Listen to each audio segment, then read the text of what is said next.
Bienvenidos a nuestro estudio de Gálatas, Un estudio inductivo. con el pastor Víctor Manuel Buitrago. Gálatas, la carta de la libertad cristiana. Esta fue la carta que separó definitivamente al cristianismo del judaísmo. Bienvenidos.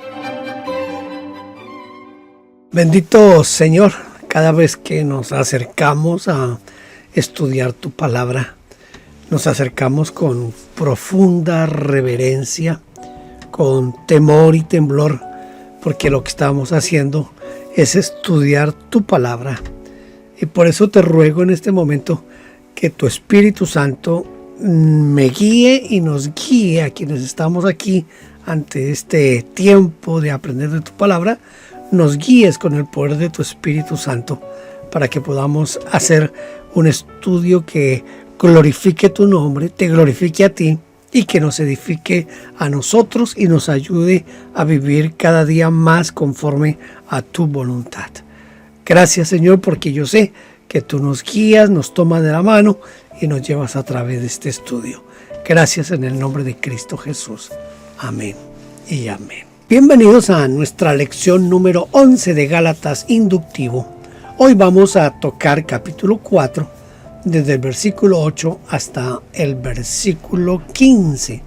Y para esto voy a empezar leyendo los versículos 8, 9 y 10.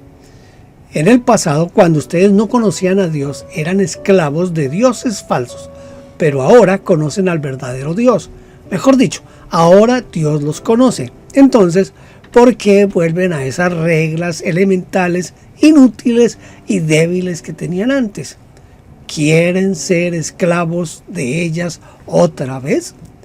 Ustedes están celebrando ciertos días, meses, estaciones y años. Aquí comienza nuestro tema, que es un tema bien interesante dentro del estudio de Gálatas. Los Gálatas, antes de convertirse al Señor Jesucristo, eran de origen pagano o judío. ¿A qué se llama débiles y pobres rudimentos? ¿Qué son los rudimentos? Estaba Pablo en contra de las fiestas religiosas. Después del cautiverio en Babilonia, la idolatría dejó de ser un problema para Israel. Incluso en todo el Imperio Romano, los judíos se destacaron del resto de las culturas y países por su monoteísmo, por lo cual los Gálatas no serían de origen judío, sino que provenían de un pasado pagano e idólatra. Porque Pablo escribió: en otro tiempo servíais a los que por naturaleza no son dioses.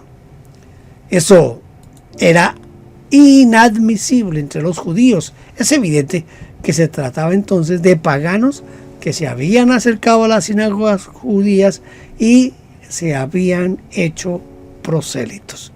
Luego, como resultado de la predicación de Pablo, habían abrazado la fe cristiana.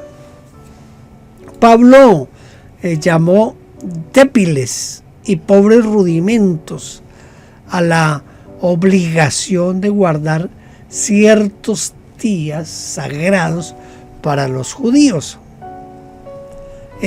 tales como el Sabbat o día de descanso, que comenzaba el viernes al ponerse el sol y concluía el sábado a la misma hora. La observancia de los días de los panes sin levadura, la Pascua y otras fiestas estaban tocándolos.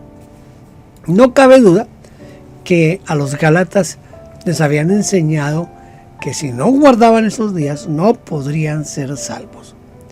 La palabra que se traduce por rudimentos en el griego es stoicheia, que significa elementos que constituyen el mundo material, principios básicos, lo elemental. Estaba el apóstol Pablo en contra de las fiestas religiosas. de ninguna manera, porque él mismo las observaba, según leemos en Hechos capítulo 21, versículo 24, donde Jacobo le dijo: purifícate con ellos y paga sus gastos para que se rasuren la cabeza, y todos comprenderán de que no hay nada de lo que se les informó acerca de ti, sino que tú también andas ordenadamente guardando la ley. Incluso Lucas registró que él mismo, acompañando a Pablo, guardó ciertos días.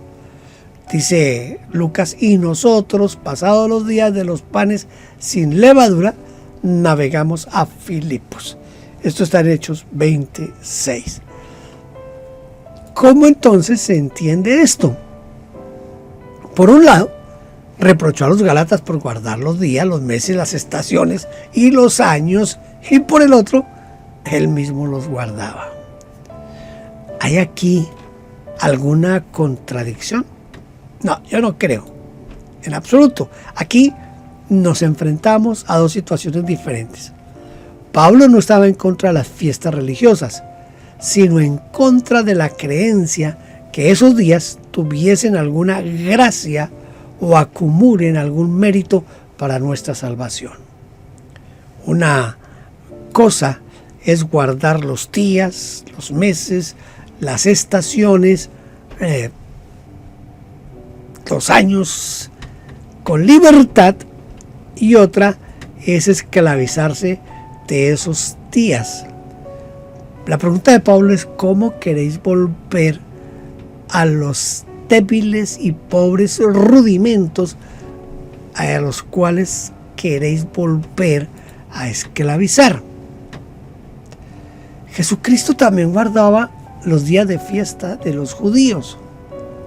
Recuerde que él era judío, pero se movió con libertad en esos días, haciendo cosas que a los religiosos los escandalizaban. Los días de fiesta religiosa son para nuestro descanso y alegría, no para atarnos y dejarnos bajo la amenaza de un castigo o un sentimiento de culpa. Voy a leer ahora Gálatas capítulo 4. Ahora voy a leer el versículo 11, que dice: me temo que todo el trabajo que he hecho por ustedes no haya servido de nada. Esto sí es desafiante para cualquier ministerio. A veces uno se siente arando en el desierto. Y eso es triste, cuando uno se siente arando en el desierto. Yo he sido pastor ya por este año completo 50 años de ser pastor. Y son muchos los momentos en los que he llegado a pensar como el apóstol Pablo: parece que he trabajado en vano. ¿Cuándo pensamos que nuestro trabajo para el Señor fue en vano? Mire, cada experiencia es diferente.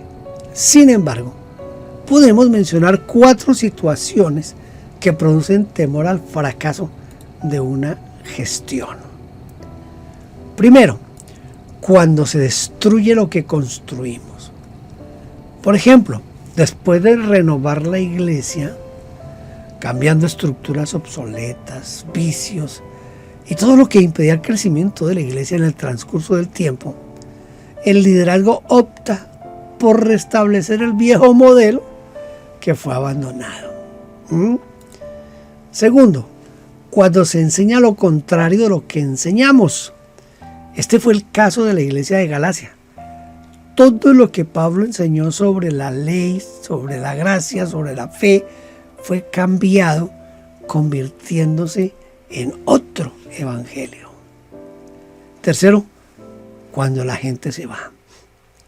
Después de años de evangelismo, de discipulado, de enseñanza, aquellos que fueron el fruto de nuestro esfuerzo optan por irse a otra iglesia o de no asistir más a ninguna congregación. Y esto sí es, yo creo que esta es una de las partes un poquito más desalentadoras para uno. Lo que voy a decir es una experiencia mía.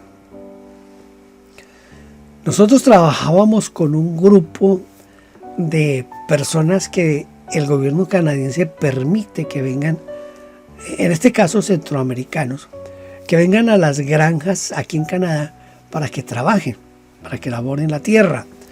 Entonces, ellos llegaban a un edificio, la empresa que los traía contrató varios apartamentos en ese edificio y en cada apartamento podrían hospedar 4 o 5 de los trabajadores y de así ahorraba dinero la empresa y también ahorraban dinero los trabajadores porque compartían el costo del arriendo. Nosotros comenzamos a hacer un trabajo de evangelismo con ellos, desde cero, desde comenzar a pedirles que nos permitieran explicarle el plan de salvación. Una vez les habíamos explicado el plan de salvación, comenzamos con ellos el estudio del Evangelio de Juan, que eran 5 lecciones.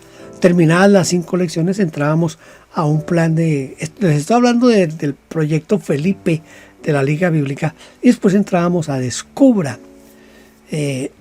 Iniciamos con un grupo grande, y esto es normal, natural, que en el camino algunos se van desinteresando, no vuelven, no reciben más el estudio, pero que un grupo de más o menos unos 15, 20 que iban ahí estudiando con nosotros, ya íbamos terminando el Descubra 1 y íbamos a comenzar el Descubra 2, y apareció un pastor de otra iglesia y yo no sé cómo lo hizo, pero los convenció y se fueron con él. Éramos nosotros quienes los habíamos evangelizado, éramos nosotros quienes los habíamos llevado al primer proceso del discipulado. Yo los acompañaba aunque yo no sé inglés, pero yo ya sabía el mecanismo de cómo se envía dinero desde Canadá. Ellos necesitaban enviar dinero a sus familias en Centroamérica. Yo los acompañaba, yo los llevaba en mi carro hasta allá, hasta el lugar, les explicaba cómo se hacía, los esperaba. Cuando terminaban, volvía y los llevaba hasta sus apartamentos. Yo hice un trabajo tremendo con esta gente. Y llegó un momento en que vino otro pastor y se los llevó a todos. Ahí es cuando uno siente que trabajó en vano. Y creo que el apóstol Pablo, claro, yo no me voy a comparar con el apóstol Pablo, de ninguna manera me voy a comparar con el apóstol Pablo, pero creo que esto es lo que sentía el apóstol Pablo cuando vio que los Gálatas estaban tomando sus caminos. En cuarto lugar, cuando la gente permanece pero nos rechaza. Eso es muy común. Están ahí, pero ellos quisieran que nosotros nos fuéramos. Ellos no se van, pero quieren que uno como pastor, como líder, se vaya. En cada reunión sentimos una tenaz resistencia a nuestras predicaciones o enseñanza. Vemos una total indiferencia y apatía a los proyectos que presentamos. O a veces oímos continuamente críticas tanto a lo que predicamos, cómo dirigimos el culto, cómo se lleva adelante la alabanza y todo ese tipo de cosas. No es extraño que digamos entonces como Pablo, me hacen temer que me haya fatigado inútilmente por ustedes. Esto dice en la versión latinoamericana. Muy bien, voy a leer ahora Gálatas capítulo 4, el versículo 12.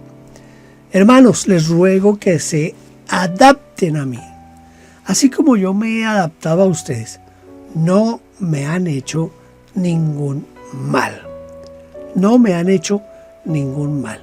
Ahora, ¿qué enseñanza nos puede dejar este versículo que estamos mencionando aquí?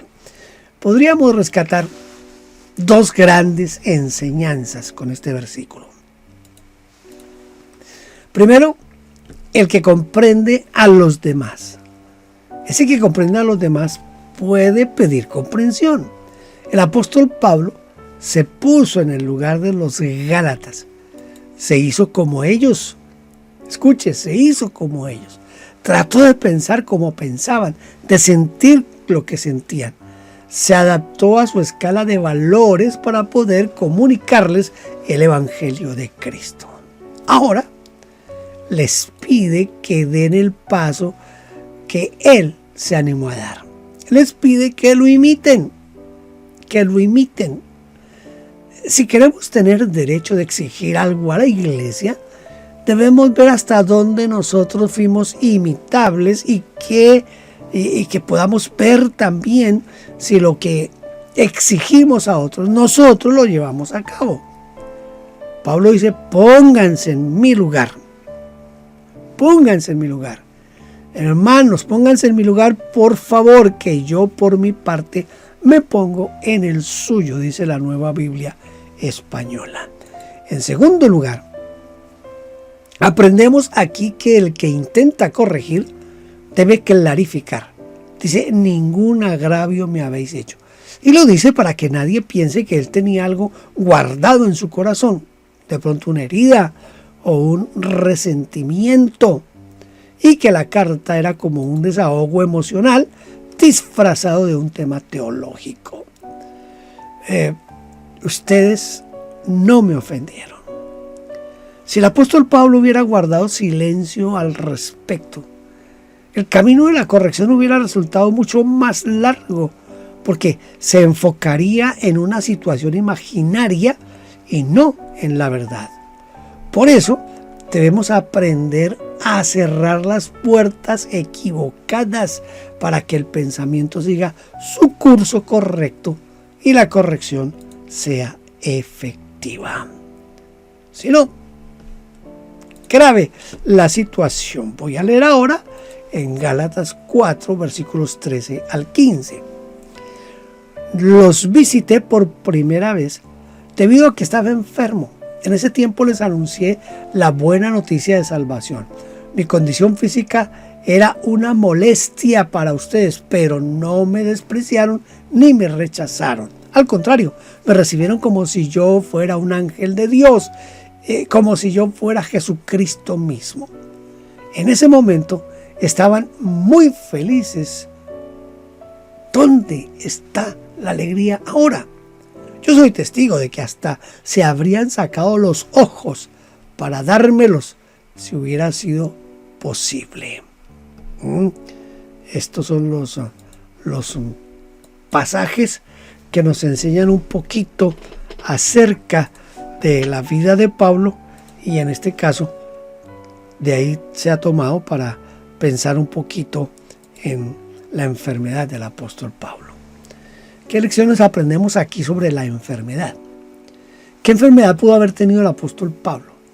Pablo mencionó aquí dos cosas que llegaron a ser transitorias o pasajeras para los Gálatas. ¿Cuáles son esas cosas? Aprendemos en primer lugar que ninguna enfermedad debe detenernos. Pablo podría haber dicho, creo que la voluntad de Dios es que no predique hasta que me sienta bien y que esté completamente sano. Pero no lo hizo. Él siguió predicando como podía. En lugar de provocar rechazo, su enfermedad produjo una gran simpatía hacia él. Dice Pablo que lo recibieron como un ángel de Dios. Segundo, aprendemos que la enfermedad no puede impedir un avivamiento. Si leemos el relato de Lucas, podremos observar que en Antioquía, dice en Hechos de los Apóstoles, dice, casi toda la ciudad se juntó para oír la palabra de Dios. Y la palabra de Dios se difundía por toda aquella provincia. Eso dice Hechos 13, 44 y 49. En Iconio hablaron de tal manera que creyó una gran multitud, y el Señor daba testimonio de la palabra de su gracia, concediendo que se hiciesen por las manos de ellos señales y prodigios. Hechos 14, 1 y 3. Tercero, también aprendemos que ninguna enfermedad debe desanimarnos. El apóstol Pablo continúa adelante superando grandes frustraciones. Juan Marcos lo había abandonado. La oposición había crecido a tal punto que fue apedreado y lo dejaron por muerto. Y sobre llovido mojado, sobre el dolor causado por las piedras que le arrojaron, debía soportar el dolor de su enfermedad. El mismo Pablo define a su enfermedad como la prueba que tenía en mi cuerpo. Nada lo detenía porque tenía una firme resolución de seguir adelante mientras podía moverse. Esto nos debe dejar a nosotros grandes lecciones, grandes enseñanzas. ¿Qué enfermedad pudo haber tenido el apóstol Pablo? Cuando el apóstol Pablo le escribió a los Corintios, se refirió a su aguijón en la carne. Y aquí deja entrever que ese aguijón podría estar relacionado con alguna enfermedad infecciosa y dolorosa en sus ojos. Una especie de conjuntivitis crónica, porque dice que si hubierais podido, os hubierais sacado vuestros propios ojos para dármelas. Pero esto es solamente una hipótesis, ¿entiende? No es seguro. Yo he escuchado varias explicaciones, y una de las explicaciones que dan acerca de la enfermedad del apóstol Pablo es que parece que tenía los ojos demasiado alborotados. Eso era lo que producía su miopía, una miopía severa, y por eso en algunas de las cartas el apóstol Pablo firma al final, porque él no era el que escribía las cartas, siempre las dictaba, había alguien que las escribía, pero al final de las cartas, de algunas, no de todas, pero de algunas, él firmaba, y firmaba con su puño y letra, y por eso dice: miren con cuán grandes letras os escribo, porque como era miope, para poder ver lo que escribía, parece que tenía que hacer las letras bien grandes. Yo creo que de pronto sí era una enfermedad ocular lo que tenía el apóstol Pablo como aguijón en la carne. Ahora, fue una experiencia, fue transitoria su experiencia espiritual. La pregunta: ¿dónde pues está esa satisfacción, felicidad, júbilo que experimentabais? Indica que en ese momento había desaparecido. O sea que ellos habían perdido esa parte. Yo no sé si se puede pensar aquí en que como que perdieron el primer amor. Entonces, esa satisfacción se había esfumado por medio de sus conflictos, sus rivalidades. A menos que uno se renueve todos los días, la frescura del gozo. El gozo no se va. Si todos los días se renueva, el gozo ahí está. La felicidad se apaga solamente si usted deja de estarse renovando. Incluso los hombres y mujeres que han experimentado la gloria de Dios con mayor poder están expuestos a perderlo todo si no permanecen en el Señor, renovándose día a día. Tenemos que renovarnos cada día. Por eso nosotros no podemos vivir de las experiencias pasadas. Había un canto que decía: ayer ya pasó. Ayer ya pasó. Yo te necesito hoy. Es hoy que necesitamos al Señor. Renovémonos hoy con el Señor. En segundo lugar, fue transitoria su consagración. La de los Gálatas, ¿no? Cuando uno está gozoso y totalmente entregado a Dios, es capaz de darlo todo. Los Gálatas estaban así, pero esto cambió. Sus sufrimientos, sus sentimientos hacia Pablo ahora eran otros. Sus corazones no estaban con él. Ahora seguían a otros maestros y seguían otras doctrinas. Esto nos enseña a mantener viva la llama, siguiendo la recomendación de Pablo que dice: no apaguéis el espíritu. Y cuando notamos que se está disminuyendo esa luz, ese fuego, inmediatamente debemos buscar las causas para que siga ardiendo el fuego. El fuego de Dios nunca se ha de apagar. Si usted lee las instrucciones que se le dieron a Moisés se le dijo que el fuego nunca se podía apagar. De hecho, nunca se apagó. Entonces, el fuego de Dios no se puede apagar en nuestras vidas.